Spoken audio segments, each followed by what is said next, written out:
Hello hi friends, ఎలా ఉన్నారు? బాగున్నారా? ఈ రోజు మా స్పెషల్ వచ్చేసరికి పిజ్జా. మా అమ్మ వాళ్ళు విజయవాడ నుంచి వస్తా నాకు ఇష్టం అని పిజ్జా తీసుకొచ్చారు.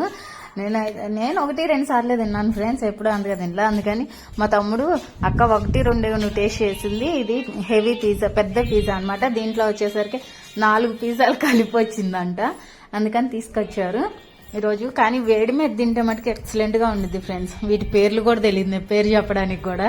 పిజ్జా అంటే పిజ్జానే అంతే. కార్న్ పిజ్జా ఒకటి, వెజిటేబుల్స్, ఇంకా మిగతాయి మనకి పేర్లు తెలియదు ఫ్రెండ్స్. మీలో ఎవరైనా తెలిసిన వాళ్ళు ఉంటే చూసి కామెంట్ చేయండి ఏం పేరు. పిజ్జా పేరు తెలియకుండా పిజ్జా తింటున్నావా అని మటుకు కామెంట్ చేయమాకండి. ఏం చేస్తాం, మనం ఏమైనా సిటీలో పెట్టి పెరిగిన వాళ్ళమా? మనం పెరిగిందంతా పల్లెటూరు బ్యాచ్. అప్పుడు తెలియకపోవటంలో ఇది అనుకుంటారని నాకైతే సిటీలో వాళ్ళకైతే అవే తింటారు కాబట్టి వాటి గురించి తెలుస్తుంది. మనకి ఇలాంటి వాటిలో ఏం తెలియదు. మనకు తెలిసిందల్లా పచ్చిమిరకాయలు పచ్చళ్ళు, అవి ఇవి అన్నంలో వేసుకొని తినడం అదే తెలుసు. ఇలాంటి టేస్ట్లు ఎప్పుడు తెలీదు.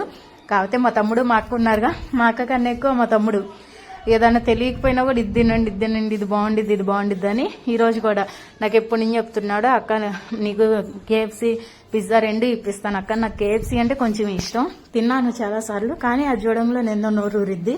చికెన్ లవర్స్ ఉంటే అంతేగా మరి, మనం చికెన్ లవర్స్ ఎక్కువ. కాకపోతే ఈసారి చికెన్ లేకుండా అంతా వెజిటేబుల్ పిజ్జా తీసుకొచ్చారు. పిజ్జా మటుకి ఎక్సలెంట్ గా ఉంది ఫ్రెండ్స్. మీ తినకుండా ఎవరుంటారులే. Bye bye, see you. Like చేయండి, షేర్ చేయండి, సబ్స్క్రైబ్